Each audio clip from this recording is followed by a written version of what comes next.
Hello and welcome to the Home Assistant Podcast. My name is Rohan Karamandi. As usual, I'm joined by my good friend Phil Hawthorne. Hey, Phil. Hey, Rohan. How's it going? And today we are joined by Dan. Hey, Dan. How's it going? Hey, guys. How are you? This episode is sponsored by Home Assistant Cloud by Nabu Casa. Easily access your local Home Assistant instance remotely for a small monthly fee that supports the Home Assistant and ESP Home projects. Configuration is done by the user interface, so there's no fiddling with router settings, SSL certificates, or any YAML. All right. Why don't we jump right into it? So, Dan, tell us a little bit about yourself and about your, Home Assistant journey. Well, it's been a quick journey. I got into home automation, within the last 5 years or so. And yeah.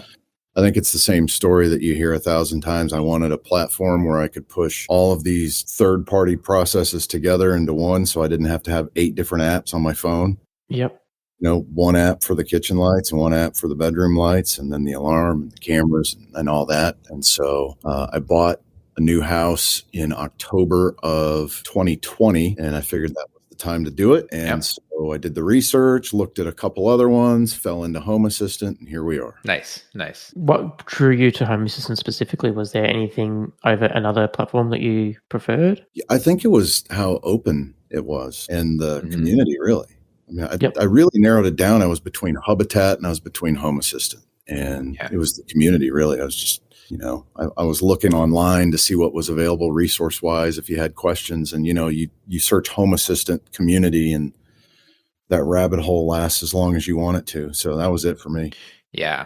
I find a lot of times, even like when you're just searching random stuff and it's like, hey, here's this Home Assistant community link or post or whatever about whatever topic, right? So no, I agree. No, that's wicked. And I'd love to get, because most people that we have on the show, again, not all, but like a lot of folks that we have on the show are typically like, hey, I've used it for multiple years and things like that. How is your, one thing for me, again, personally, if you've listened to the podcast enough, you know that it's like the usability aspect of it, right? And how did you find that? And again, this is keeping in mind, it was a platform built for technologically like super savvy and I guess let's start off with your comfort level with technology and how you. No, I'm pretty well versed in technology, and the stuff that I'm not great at, I'm not afraid to move into. At first, I opened it, and at first it seemed pretty simple. You had your basic dashboard. I was extremely impressed at how fast it started finding things. I'm big Philips Hue user, so you know how easy that is. They just pop in and there they are. I have some LifeX bulbs. They popped right in. That was pretty easy. And then it was just a matter of starting to, build your house. So I want this room and I want that room and I want this stuff over in this category. And then, building your groups and basically just your, building the foundation of what you want to do. And then really sitting down and saying, what do I want this thing to do? Right. And that's where every day it is, oh, wow, let's see if we can make it do this. Yeah. It's the biggest and most fun time suck, right? Like, yes, it can definitely pull you in and take a lot of your time away from you if you will allow it to. Yeah. So, so you moved into this place. What were your priorities? How did you get started doing that? So I know you just talked about a little bit in the sense that like, you kind of planned out like, hey, I want to do this kind of thing and whatever. But like, so what did you end up doing? Well, at first I wasn't really sure what I wanted to do. I maybe wanted to turn on some lights outside if there was motion detected on a camera, or I didn't really know what I could do. So that's where I started jumping into the community and I started seeing just all these crazy things you could do. And then, playing with the automations and then loading up some other things and trying this and trying that. And then I stumbled upon Node Red. Yep. That changed it all. Yep. And now the house does some incredibly complex things for very little reason whatsoever. And it does some incredibly complex things that have absolutely no value whatsoever, but it's pretty cool. Yeah. What is your favorite one that it does? Honestly, the most bang for the buck automation that I've made was something I made in Node Red. I use Ecobee for my HVAC. Yep. And I built automated ceiling fans, and They work in Node Red. So my main living room has 18-foot ceilings. And so you can imagine it's like a thermocline in there. I mean, there's 4 or 5 degrees of difference between the ceiling and the floor. Yeah. I have a loft that goes up to the level above. And so when it's cold like it is now, I have a sensor that is tucked inside of an HVAC duct. It runs on a D1 Mini, and it's got a DHT sensor in it. And when it detects the temperature rises at a certain rate through a certain temperature, it says, hey, the heat's on. It reverses the ceiling fan. The ceiling fan starts spinning backwards to circulate the warm air throughout that room. Yeah. Speed of the fan is determined by how hot the duct is. And then in the summertime, it spins the other way.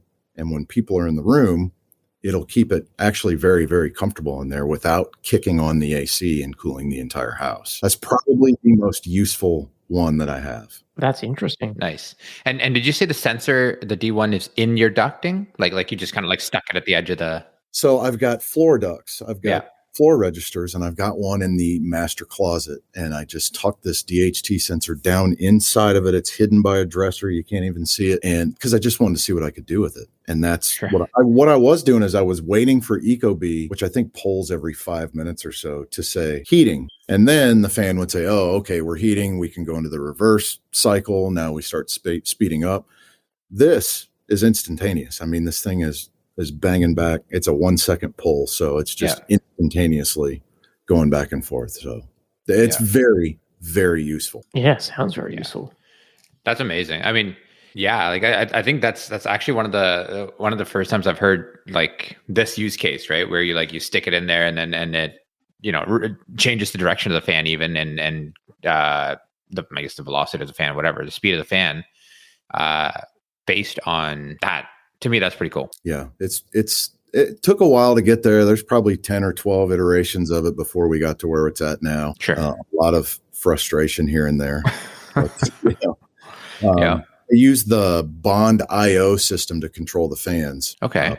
Nice. It has a nice integration for Home Assistant. Basically what it does, I think it can control up to 30, 40, 50 devices. So all the bedroom fans are controlled off this one Bond unit that sits next to my Hue bridge, actually. And you basically set up your remote for your fan, point it at it like you're programming any other universal remote. It picks up what frequency that remote is on, and then it blasts it out throughout the house. So you can control all the fans individually. You got them right there on the Home Assistant dashboard. You can control the speeds. It's nice. Nice. That's cool. So that's based on an IR fan or RF? Like it'll do both. Oh, that's cool. That is very neat. Okay. That interesting. Like Bond isn't like James Bond kind of BOND. Yeah. I think bond.io is the website. It's a really, really nice product. You can control shades with it. I believe you can do fireplaces with it. If you want to have fireplaces controlled by remote. Yeah. Okay. That's cool. Yeah. I just went, it's not Bond.io. Oh, whatever. I'll find it. And sounds like it could be similar to like a Broadlink. Yes. Yeah. Yes. That's cool. Do you know if it's two-way? Like if you were to grab one of those remotes and press a button on the remote, would Home Assistant detect that, okay, this fan has been turned on by remote? That's something I'm going to have to try now that you bring it up. Bondhome.io. Got it. Bond Home. That's interesting, Phil. I'm going to have to check that out now. Cool, yeah. I would imagine it wouldn't, just because, generally, they are just to... they're IR blasters, right? So they blast out, they don't necessarily receive. But, if it does, then that would be amazing, right? That way you would have it would also be a good way to do like more automations, right? Like if someone turns a fan on in a room, then you can know that room's occupied and can turn the lights on or whatever else, right? Right. Yeah. Or vice versa, which is, I guess, what you kind of do, right? Which is if you notice somebody's in the room, then turn the fan on too. Yeah. So I use occupancy sensors. I've started messing around with ES Presence. Yep. Which is unbelievable. Oh man, is that a rabbit hole you can go down into? So is that for like room presence? Yeah, I started with Room Assistant.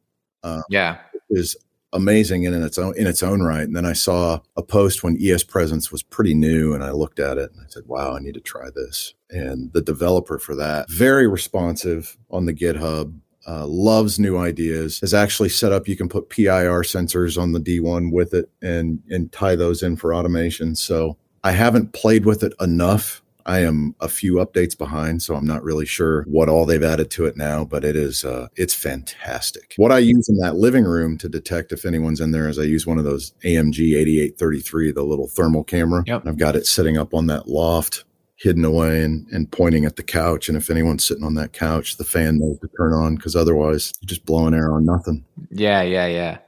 So with your fan automation, like, I mean, you've got, obviously it's more than just see if there's, air coming out the ducts or whatever, and based on the temperature of it, but also, again, you mentioned the IR camera that's pointing towards your couches that, influence that and things like that. So do you find, like, have you actually measured out like what kind of like savings that this gets you or something like that? Or yeah, so in the wintertime, it's hard to say. You can tell a discernible difference in how quickly it'll heat that giant room. I mean, it'll heat a lot faster if the fan's on. In the summertime, it is night and day, because for whatever reason, and I actually spoke with some of the developers at Bond because I tested an alpha and then a beta for the version of fan that I have. It goes against every law of thermodynamics, but when that fan is spinning backwards or spinning towards blowing air instead of sucking air, it actually holds the temperature down from based on where the ecobee is, and it keeps it from climbing. So, usually a fan's spinning and it's not changing the temperature, but it's blowing on your skin, it's evaporating sweat, whatever, it's making you feel cooler. This actually holds the temperature down. And if you're only in that room, if you're not in the kitchen, you're not in a bedroom, you're not anywhere else, and you're sitting there and the fan starts kicking up based on where the temperature's at, it keeps the air from kicking on. And if it's when it's one of those 95-degree days, you're not going to save it with just the fan. But if it's 80, something like that, you can keep the AC from kicking on pretty much all day long. So, I haven't measured it because I added it so quickly from moving to the house. But it definitely, if you turn auto, I have an input Boolean called auto fan. And if you turn the auto fan off, the only thing that's controlling it then is the AC, and it'll kick on a lot quicker. That's interesting. Well, that part makes sense, right? Like, where obviously if you're not regulating the temperature, then it needs to stay on longer, right? But right. But it is interesting that it's that discernible, like just the difference between your A and B, I guess, right? Doing it and not doing it. So you mentioned you also do ESP or ES presence, right? Yep. And is that kind of the main presence detection that you have, or? No, so my presence detection is pretty convoluted, because I've run into the scenario where you're sitting on the couch watching TV, and then you hear your alarm start beeping and the lights turn off and the TV turns off, and you're like, oh, my GPS position must have, blipped me down the street for a minute. Yeah. Well, I use Life 360 as the primary GPS tracker. I use the iCloud integration, which I found, as far as device tracking goes, is not great, but it's a nice backup.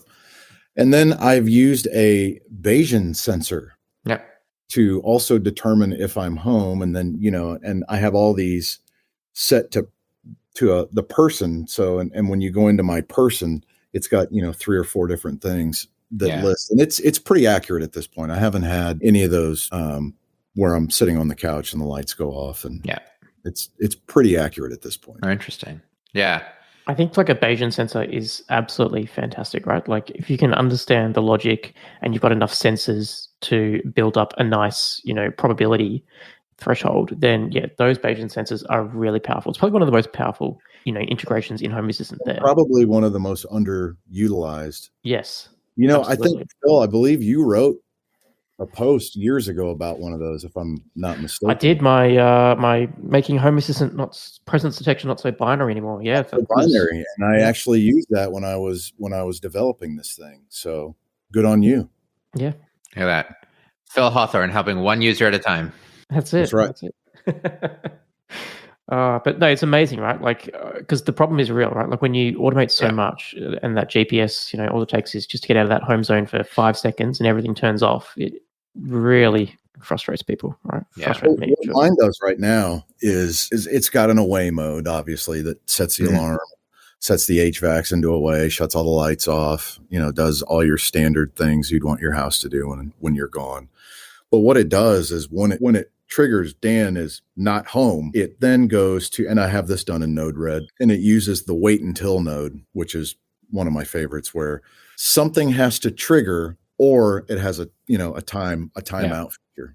And so what it starts doing then is I can't remember if I use the Waze. It's not the Waze one. It's proximity, the proximity integration.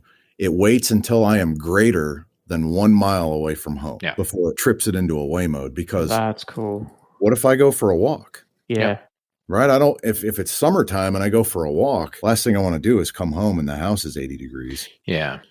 So that's been very, very useful. Yeah. I've been doing the same, where I've kind of just I just made my zone bigger, just like, again, lazy way of doing it, but same effect, right? Like, so if I'm going for a long walk, as an example, fine, turn off the AC and do whatever. Right.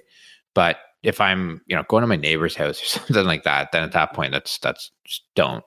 Right. Right. So, well, that's the stuff you get into when you do this is you do something and you're like, oh, this is going to be so cool. And then you find your use case wasn't exactly so useful. And you didn't really think it through. You know? Yeah. And it totally hear that. Right. It's, I think that happens to everybody, where you're like, oh man, I'm going to do this and this and this. And then you don't.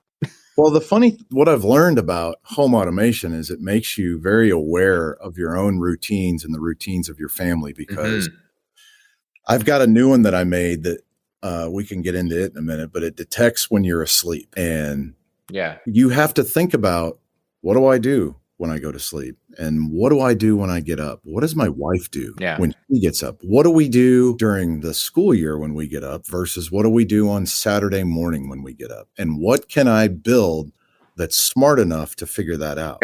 Yeah. Oh, so I mean, so what do you do? Okay. So, all right, you're going to have to follow me down this one. So at night, when it's time to go to bed, so at about, during the school week, so obviously that's easy enough. You just load the school calendar into one of the calendar integrations, and it knows when it's a school day. It knows when it's a holiday. It knows when, whatever. So it knows if it's a school day. So we have 4 kids. 2 of them are my step sibling or my stepchildren, and then 2 are mine, and mine they're here at least 2 days off, 2 days here every other weekend. So you got to build it for when there's 2 kids here versus 4 kids here as well.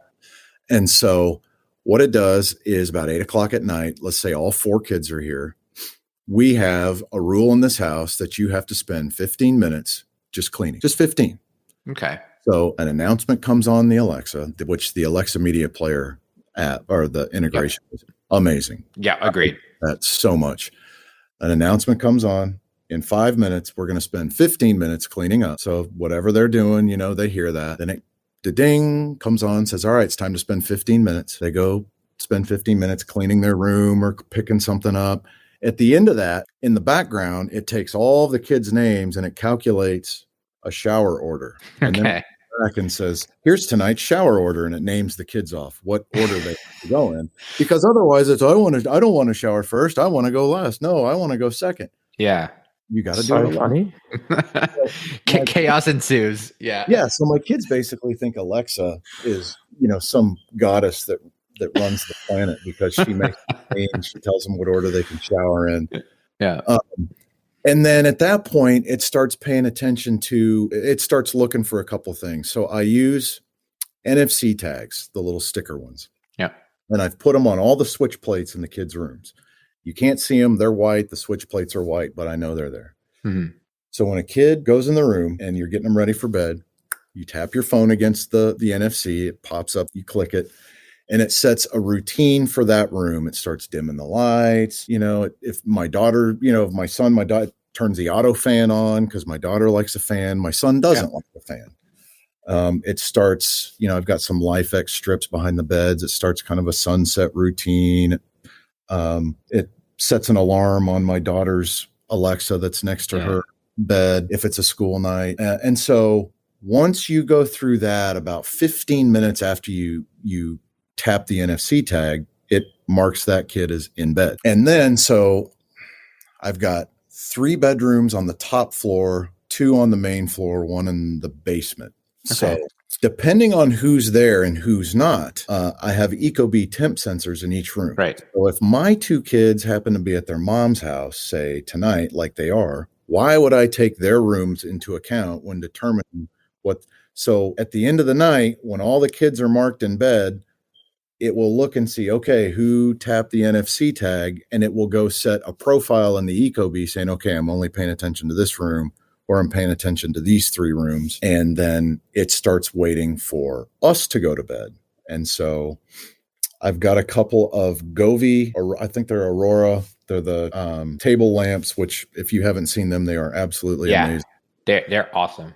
They are unbelievable. Govee is quickly becoming one of my favorite. Yeah. Oh, same. I mean, it's obviously the listeners can't hear this, but these see it. But I have LEDs behind me. They're unbelievable. And I love them for the value too. They're just unbelievable. Oh, totally. And they go on sale often enough too. All the time, right? And it pops up on the app with a flash sale. So anyway, I put NFC tags on the top on the button of those lamps, and it is the same size as the button. It fits right on there. Nice. So tap your phone on that, push that, and it switches Dan to getting ready for bed. Okay. Then I built a shortcut on my iPhone, and I hadn't played with shortcuts on iOS in forever, but it's come a long, long way. Yeah. So I built a shortcut that says anytime that my phone either goes on charging or comes off charging, run an automation. So that's when I plug my phone in. Well, then I made it to where it triggers an input Boolean when I either do that. And so what it does is when it detects that automation's run, it quickly updates the sensors on the Home Assistant companion app. Okay. So it will immediately see phones charging, phones not charging versus waiting, 15 minutes or however long it takes to poll and look 30 minutes. Right. And so then once you've hit the NFC tag, once you've plugged in your phone, it's going to wait for me to reach over and turn that light off. As soon as I turn that light off, the Alexa in the bedroom whispers, "Good night, Dan." Yeah. I'll tell my wife good night. Now at that point, it looks to see, okay, who's home? Because if he's home, but she's not home, why am I waiting for her if she's out of town? So then it looks to see, where is she? Right. She at work? Because if she's at work working an overnight shift, there's no reason to take her into account. So what it does is, and I skip this step because this is where it gets kind of convoluted. When you go somewhere in there before you start tapping the NFC tags, it looks to see where everybody's at. Yeah.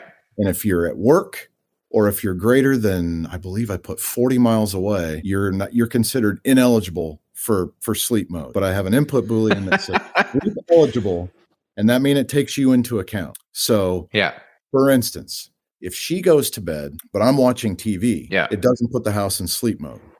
Right, because you're still there and awake. I'm still there.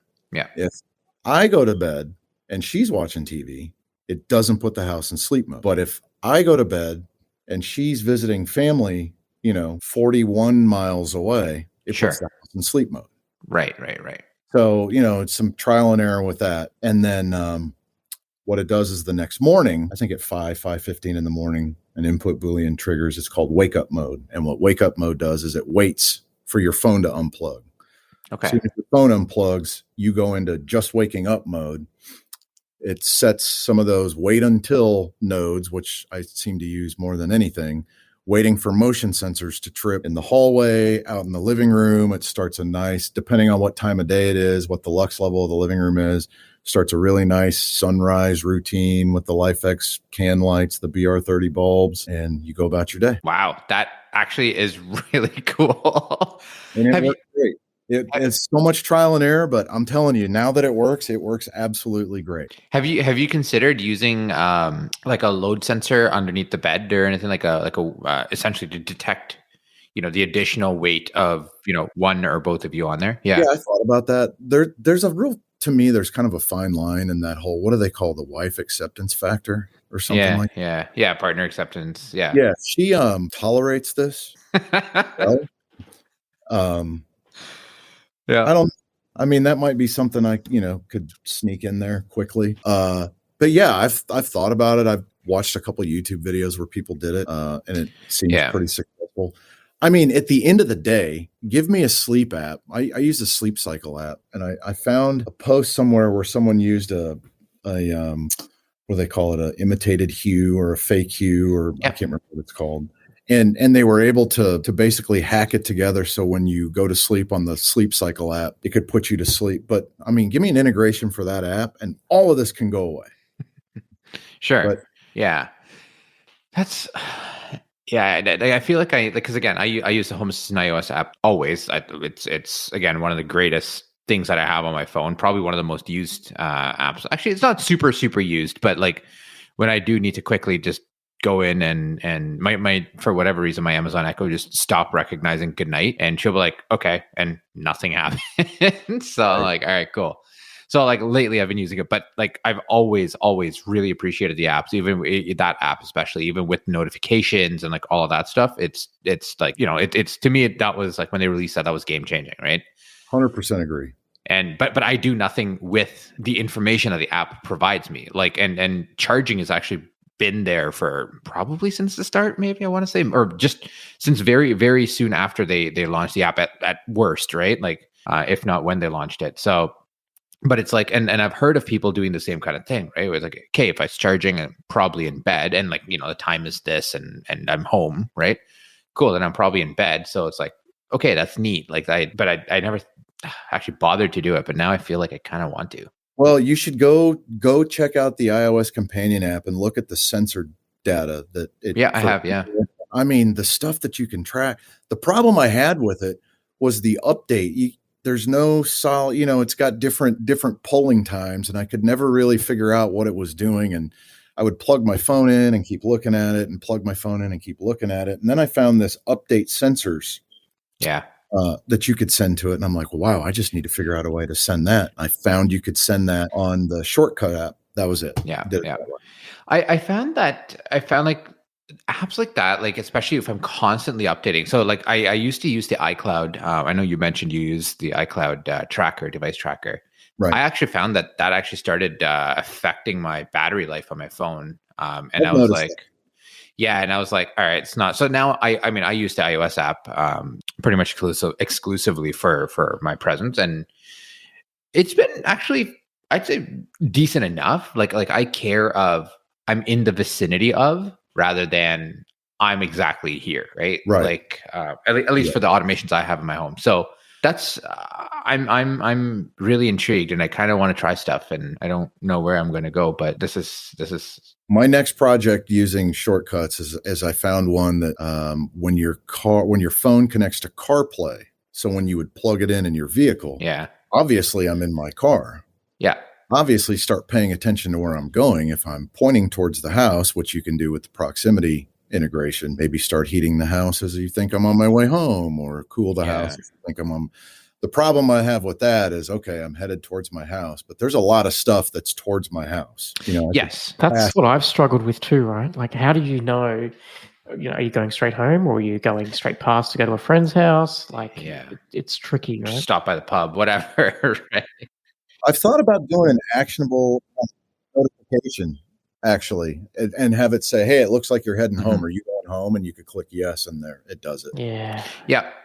And I know. I think I want to say we've had people on the show in the past that have actually done exactly that, right? Where they tie it because again, even with the native iOS app, it can actually detect, hey, you're heading this way from, like, if you have like a work zone and you're leaving and you're heading in their direction, and it integrates with, or not integrates, but there's an automation to check the Waze app. Okay, based on this, you're 45 minutes out. 20 minutes into your drive, I'm going to go start turning on the HVAC, whatever that looks like. But it's your point of something right there. Waze, give me a Waze integration where it knows where I'm going, because of, if I say navigate, where it talks into it. Yeah. Yes. That is on my top 3 wish list. Integrate natively with Waze, not where we are now, but let it talk to Waze where it knows where I'm going. Yeah. I thought about like how we could, like, obviously, we don't have access to make that happen totally, but you can share your drive with someone, and that gives you like a web page that they can watch your drive. I thought maybe you could share that to, like a script or something, and get that to poll the updates. I sort of started looking into that. but it's sort of got complicated with the way Waze communicates that data back through the browser. Right. But I think. But that might be where your shortcuts come in too. Right, because that's not something I know for a fact. Even though it's my own automation, I'm not going to do that every time I use my phone unless there's something to do it for me. I'm not doing it. Yeah. Well, you start reaching stuff where it's like, all right, I'm spending a lot of time doing something now because it has made me mad enough that I want to do it. But will I really use it? I don't know. Yeah. Well, and that's it, right? And it's also like, how useful is it compared to what you have? Like how much more is it embellishing your day-to-day or overall life? Right. No, I mean, that's your balance that you've got to sit there and think about. I spent a lot of time making the whole sleep and wake up detection, but it's useful. I mean, it's useful. It's helpful. The ceiling fan thing is helpful. I've done a whole bunch of other things that are just stupid. They have absolutely no value whatsoever, but they're cool. Yeah, dude, let's hear them. or a couple of them. So I live in a city that has a busy airport, and depending on, this is another one it's going to be a deep rabbit hole. So Flight Radar 24, right? There is a node for Flight Radar 24 on Node Red. You got to go find it and download it. If you load it up, you put in where you are, and I haven't done this in a while, so I'm trying to remember how it works. I believe you put in, it detects your lat long, and what it does is it just spams you with airplanes all around you at all different altitudes, and you run a debug node, and it is just, the screen is just airplanes everywhere. So I made a geo filter in Node Red, and I made a circle, and this circle is basically around my house. And then I made a vertical limit of 5,000 or 6,000 feet. So I only want to see the airplanes that are in this circle below 6,000 feet. Well, guess what? On a west operation, landing to the west at the airport that I live by, they fly over my house at about between 5,000 and 6,000 feet. Sure. Right. So why is that cool? Well, it's cool because now I could even zoom in closer inside that circle. And when that airplane's flying over, I can look on my phone and I can see what the call sign is, where it's coming from, what the type aircraft is. And it's kind of neat because people are, at the house. I'm like, oh, look, that's so-and-so coming from Fort Lauderdale. Anyway, so I start thinking, well, I don't want this thing just sitting there constantly looking. I mean, what if they're on an east operation? Mm-hmm. They're not going to fly over my house. Why is it sitting there continuously looking? So I said, how can I make it tell the difference? So I put another geo filter in Node Red right off the east edge of the airport. And once every 10 minutes, I believe, it takes a sampling and looks at the airplanes inside of this square. If the airplane's altitudes are descending, they're obviously landing. So it's on a west operation. Yeah. If they're climbing, that means they're climbing out to the east. It's on an east operation, and the whole system shuts off and doesn't pay attention to it. Neat. Okay. That's a good, well, I mean, I don't know what the use case is, but that's kind of cool to really no use case whatsoever. Yeah. You know what though?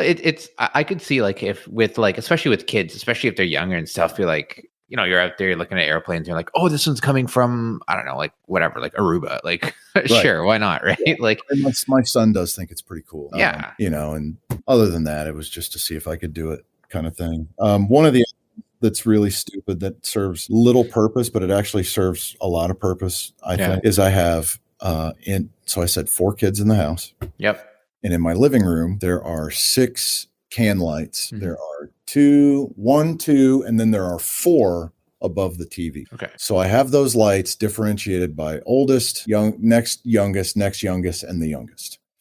And so when it's in the whole time to go to bed mode, it looks at the temperature in their room and it changes the color of the lights based on the temperature of the room. And if the light is green, it's comfortable. If the light's red, it's too hot. It goes from red to an orange to a yellow to a green, and then blue means it's too cold. So, if the upstairs unit's on away and, the kids are doing their thing, it'll realize it's a little hot up here. And then all you got to do is, flip a switch on the Home Assistant app, which I need to map it to just a physical switch in the house somewhere. Yeah. Look, and then you go, oh, it's still too hot upstairs. Or right. Go to bed. Green light means go to bed, kids. That's amazing. So basically wait for the right temperature, and then once the temperature is good, you have no excuse to not go to bed. That's right. Not too hot upstairs. Look, the light's green. Go to bed. That's amazing. I feel like you, and if you've listened to James Callahan on our episodes, I think it's been on like one or two. I feel like you two need to talk about like parenting and like. So that's pretty funny. James created like a cryptocurrency for his kids, right? Like when they do chores, they get like rewards, and that dictates how much money or whatever they can spend their rewards on, right? Like, see, that's great. Yeah, or take it away. Yeah, that's right. Yeah. So I'm going to actually do a chore system through it one of these days. I don't know what the reward will be, or if the reward will be. I'll figure something out that has, a use case that I can feel is worthy of trying. I know some parents use like screen time apps, so you could limit screen time. There you go. And then can give credit. Okay, you did your chores today, so you get 10 minutes of extra screen time or something like that. So there you go. Yeah. Start putting a positive spin on stuff you don't want to do. You know what? If you do this, you get to cut the grass tomorrow.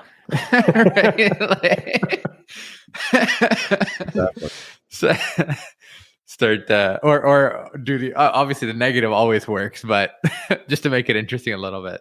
Of course, yeah. So I mean, I've got a lot of things I want to do. It's time, time, and I think it's like any other hobby. If you do it too much for a while, you burn out on it, and you kind of go away from it and you come back to it. There's some projects I'd like to tackle before summer gets here. We'll see. Life is busy. Yeah, that's it. But so you mentioned before you've got LifeX, you've got Hue, you're using your Bond system for your fans. Any other technology you're using around the house apart from the Amazon Echo that is part of your smart home ecosystem? The Echo is a huge part of it. Lighting wise, I have a hodgepodge of stuff, mostly Philips Hue. Look, the LifeX bulbs, the BR30, the big can lights, they're like 1100 lumens. They have the most beautiful color spectrum, just unbelievably, just amazing colors. Yeah. Only gripe I have about them is I wish that you could get those in a Zigbee form because they're Wi-Fi controlled. And you know how it is. If something goes wrong with your Wi-Fi, even for a tenth of a second, they're not as responsive as like a Philips Hue. I've used Fight electric bulbs. Use those through the Tuya app.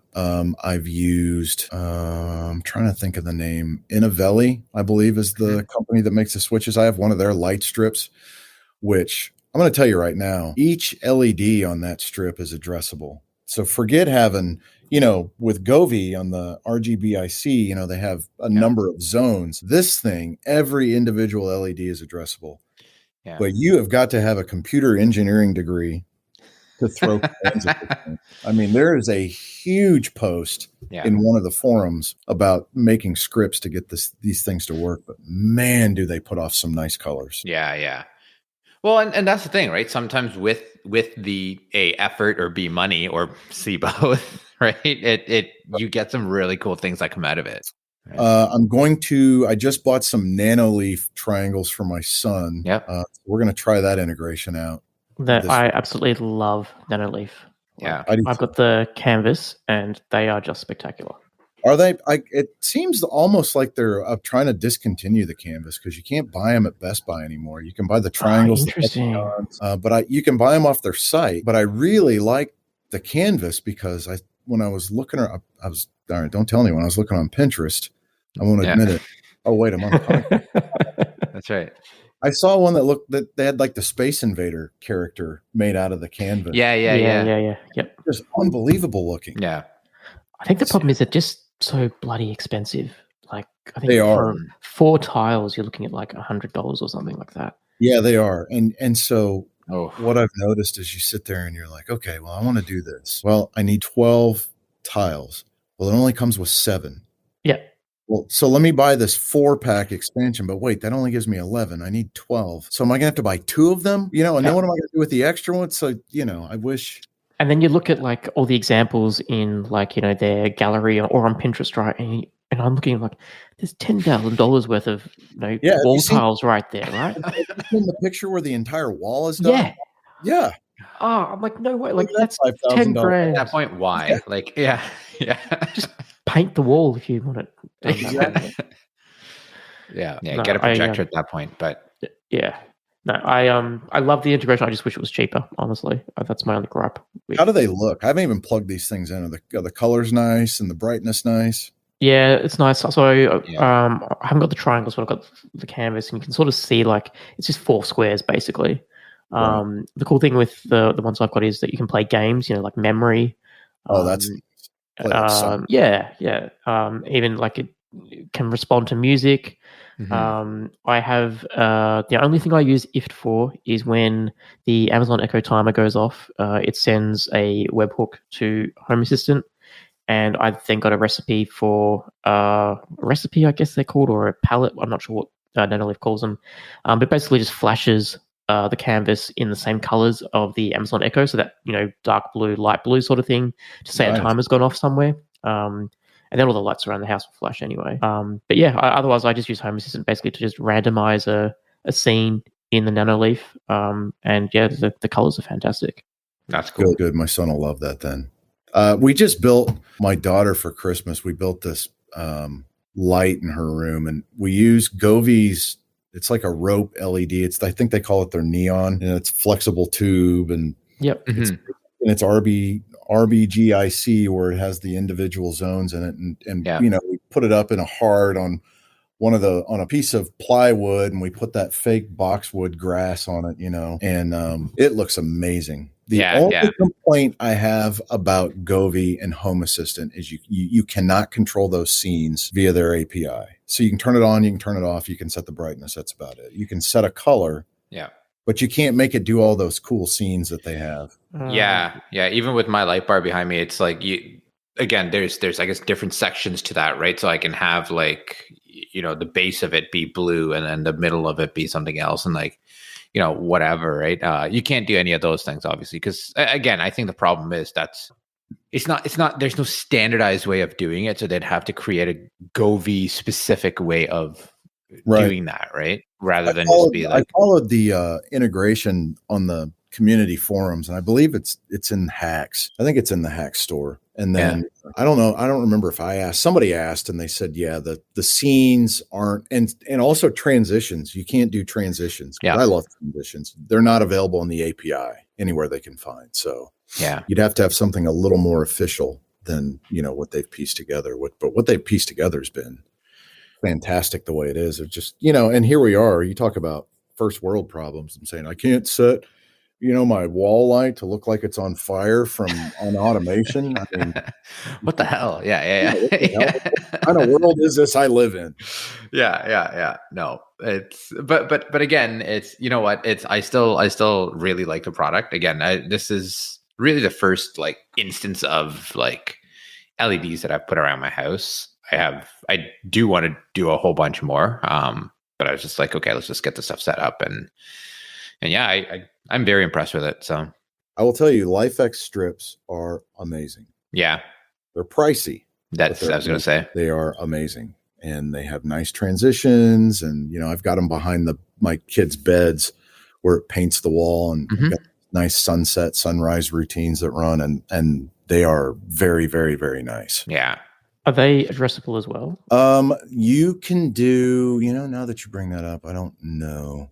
Because I know I've got the Philips Hue light strips, once again, pricey, right? But not addressable. Right. Yeah, they're so, I mean, it's the whole thing's red, the whole thing's purple. Yeah. So it's not. And I'm sorry. I love Philips Hue. I love the Zigbee. I love, their colored bulbs look nice. They don't look as nice as LifeX, but as far as I turn on the switch and they turn on every single time, they're the best. But their light strip, they're expensive, and they're not, I mean, they do one color, their TV strip, you got to buy that box to plug them into. Govi's TV strip, I just got one, is amazing. The one with the camera up front? Yes, that's amazing. Yeah. Wow. I got to check it out. Yeah. I was looking at, when I got this, I was going to get that one and be like, whatever, I can just try it out and see. And worst case, I'll just not use the camera thing. Cause again, it's accent lighting, really, is all it is. And I was like, okay, but yeah, I didn't. I cheaped out at the end. You know, what's weird though, is even just having the TV light on, when it's dark in the room, like if you're in sleep mode, like I've got some lights that'll kick on if the house is in sleep mode and it notices someone's going into the kitchen just so you don't stub your toe, something like that. Just that light being on. I mean, just a very, it just looks cool on the wall. Yeah. It's funny. I'm unplugging my like table lamp in my office and stuff like that. Just like, same kind of idea, right? Get a little more like moody. Essentially, is what it is, right? And I don't know. It's kind of cool. I've had the conversation that we're not turning our house into a nightclub, and it's like, I'm not turning it into a nightclub. It's just some, Well, let's not take any ideas off the table, but not kidding. Yeah, not define nightclub. Yeah. So that's funny. But so I mean, overall, so it sounds like your houses. You said you just got the house in 2020, right? So 2020. Yep. So it's come together, and where do you go from here? Like what is your next kind of? I've started doing a little more with ESP home type stuff. So I love doing things with the D1 minis.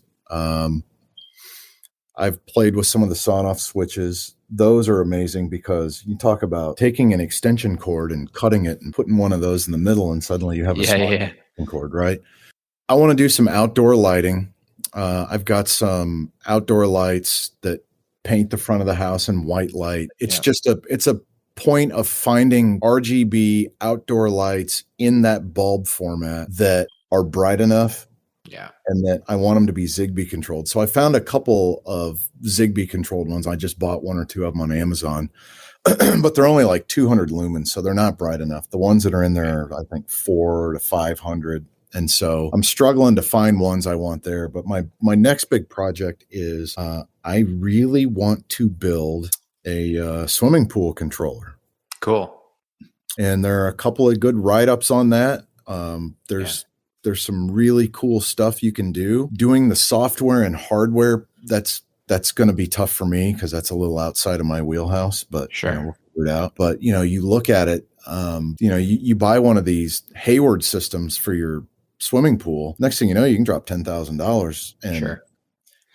I had a pool guy come over and he goes, "Oh, well, you should do this." And I said, "Well, what do I really get for that?" And he says, "Well, you can tell Alexa to turn on your swimming pool light." And I'm like, "Who cares?" Like, well, you could, turn on the swimming pool light with your phone too. And it's like, who cares? If I'm going to have automation in my pool, I want the thing to change the pH based on what it's reading and, change the salt cell setting based on, if people have been swimming today. And, I want to be able to do that. I want it to set the variable speed pump to the correct setting based on what time of day it is. Yeah. Not this, I can turn on a light with my phone. Wow. That's cool. Yeah. Nah. Yeah. You want something like, as he's mentioned, right? Like you want it to get to the level where it's saving you time in maintenance and also, saving you time or saving you energy costs, right? Like only turn the pump on, when you're running solar energy in the day or something like that, right? Exactly. I want, if I'm going to do something like that, it's got to have a lot of use for me to even be interested in it. It's got to do more than turn on a light in the pool. And there's a lot of stuff you can do, and you can, there are a couple really, really good write-ups out there. But you're getting into the realm of, looking at data packets that are coming off of a port from a, variable speed pump, and they're coming off there like, twice a second, and you're trying to figure out what's what. And, that may be a bit advanced, but, with some of the sensors that are available out there, you can check the pH of your water. You can see what the salt level of the water is. You can do things with that. And, there's some of the write-ups out there. The guys have pumps where you can pump the acid in to change the pH. And that's all really cool stuff. And that you're approaching commercial grade swimming pool controllers at that point. So, I don't know if it's something I could figure out between now and this summer, but that's definitely a project I'd like to get into at some point. Yeah, that's very cool, actually. And that you can even I guess you can lab it up and play with it and see where it goes, right? Yeah, I'll just wait for Phil to write an article about it, and I'll just copy that. It's usually what I do. Step 1, get the pool. Yeah, I've got that. Step 2, I'm already tired of cleaning it. So that's it, right? Like if I'm, my wife and I are looking at getting a pool one day, and cleaning it. How do we automate that? Do we just pay a company to come out and clean it for us every month? Or No, you buy the robot. Yeah. Yeah, the robot's actually good. I was gonna say you get like the Roomba ones, right? Like kind of, it's not by Roomba, but like or iRobot or whatever, but it's same thing. Well, mine's by I can't remember mine. It's unbelievable, man. I mean, it is. So I had the the regular one. You plug into the vacuum port and the pool thing runs around and chokes itself on its own cord and doesn't really do anything. And then I got the robot for Father's Day. You throw that thing in the pool and it maps the bottom of the pool out. And the next thing you know, you have the most beautiful pool you've ever seen. And pull it out, clean the filter out, throw it back in the pool, and do it all over again. Those things are amazing. Yeah, I always thought they were like a gimmick, right? Like, you know how you get like a vacuum cleaner for the house, right? And it goes around and it, sucks around, like just pushes the dirt around, right? It doesn't suck anything up. I assume that a pool one would be like similar, right? No, they're amazing. They suck up so much stuff that it is unbelievable. That's cool. All right, that is neat. I do have a pretty cool robot vacuum automation that I put together, and it uses those same NFC tags. Mm-hmm. And if you scan those NFC tags during the day, it logs each room as needing to be vacuumed. And then when the house goes into away mode, only the rooms that you hit will get vacuumed. Interesting. That is really cool. Yeah, I have a Nito D7, and then actually you can send it commands via the integration as to which room to go to. So that's pretty cool. And it has it mapped out, like it knows kind of the blueprint of your house, whatever. Mm-hmm. Essentially, cool. Yep, that's neat. That's actually a really good use case. Go around, just tap the phone, clean this room, and then once everyone's left, away it goes. Right. Right. Have you found any issues with cords being left on the ground, getting chewed up, or? Yeah, that's why you got to make sure that if you're going to scan that room, that you can't have any stuff on the floor. Right. Gotcha. Otherwise, if I trusted the kids were actually using that 15 minutes to clean anything up, I would just let the thing run every day. Yeah. That's funny. All right. Any last kind of things you want to add there, Dan? No, just how much fun this is and how much this actually makes you learn about yourself. Because like I said earlier, if you're going to be successful at building an automation, you really have to investigate. Yeah. What do I do? Because that's where, you fall into the trap is, you leave things wide open when you don't come straight home on Thursday. Yeah. And so, the thing that this has really taught me is this stuff, if you really put just a little bit of effort into it, you think about Home Assistant, especially what Home Assistant has become in just 2021. And to me, it looks like Home Assistant is turning into something that is for people with more of a moderate level tech background, where before it was very tech specific. And now, 100%. With the yellow coming out and or the amber coming out and the blue, you're not having to put together a Raspberry Pi and you're not having to, do those things. Yeah. It seems like they're making it to where the end user can be someone that doesn't have a great love for the techie world. But I think a lot of people don't get into this simply because they're afraid of it. Yeah. But with that community out there, there's really no excuse. No, exactly. And again, I'm not going to lie and say, super complex things. Still going to be super complex, but at least you're kind of day to day, you can knock off probably, 70, 80% of the stuff you want to do at least easy. Absolutely. Right. Especially with even the newer automation engine that's in there. And even stuff like Node-RED and like, just makes it easier. Right. Yeah. Node-RED is its own animal. And I've talked to a few people that are like, I like Node-RED because it's so much easier. And it's like, you do realize you still have to pass the payload, right? You do realize that by going to Node-RED, you don't just escape having to have perfect syntax and you just get to visualize it. That's it. And for me, that's all it is. Right. And I mean, I've been vocal enough on this and I was like, I've always kind of said like, I don't really care for it. Like, it's not like whatever. I have it. It's work. Like I have regular automations, YAML style works, whatever. And one of my colleagues was like, dude, no, you got to try this. And I'm like, I don't want to do that. Right. And it just, eventually I just like, okay, fine, I'll do it. And I did it. And I was like, damn, okay. I really like this. Right. And absolutely hooked. Yeah. Yep. Yeah. Yeah. No, I think especially with the new automation engine that's in there, it has its place, because look, at the end of the day, Node-RED is just one more thing that can fail to load properly and 100%. Nothing in there works, right?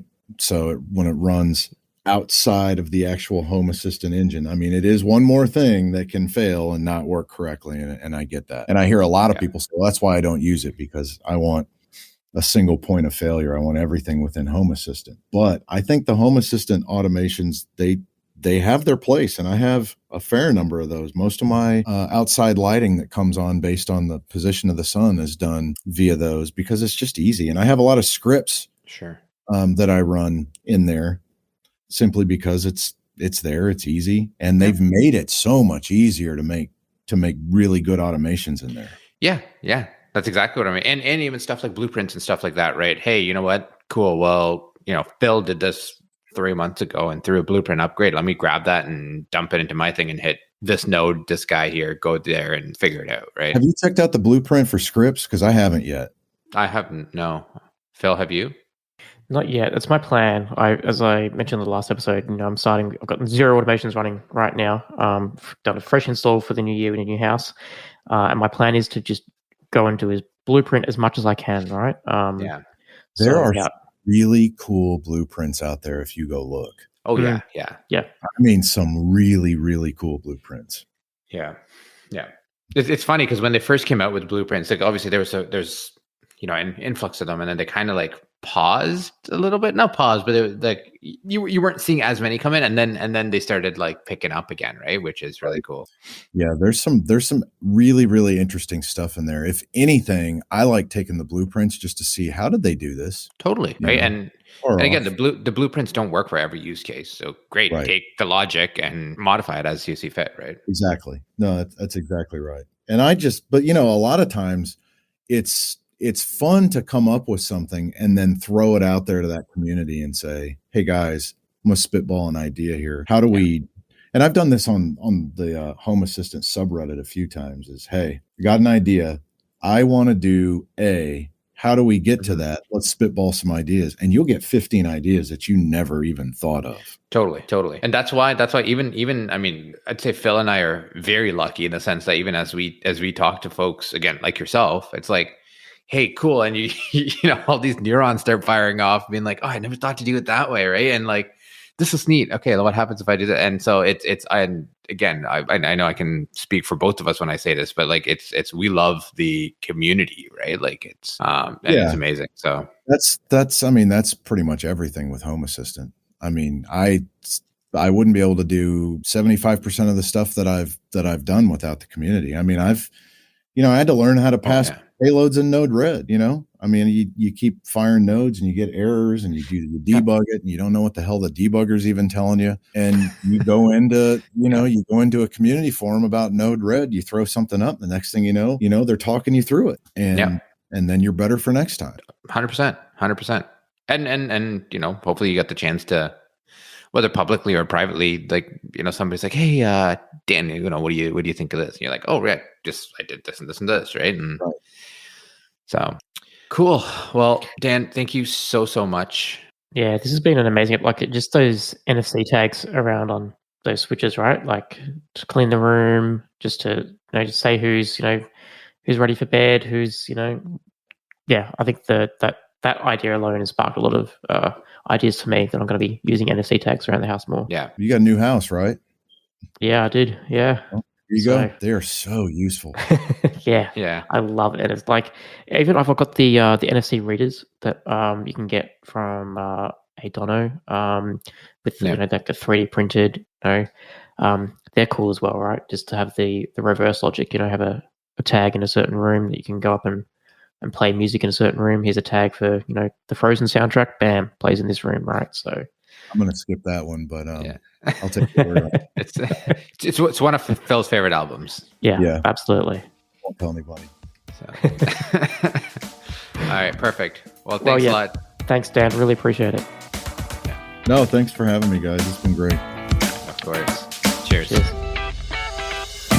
If you want to share your Home Assistant journey or come on as a guest, reach out to us at feedback@hasspodcast.io.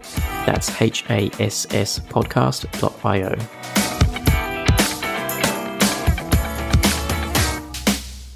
The Home Assistant Podcast is hosted by Phil Hawthorne and myself, Rohan Karamandi. For links to topics we discussed today, check out our show notes on haspodcast.io.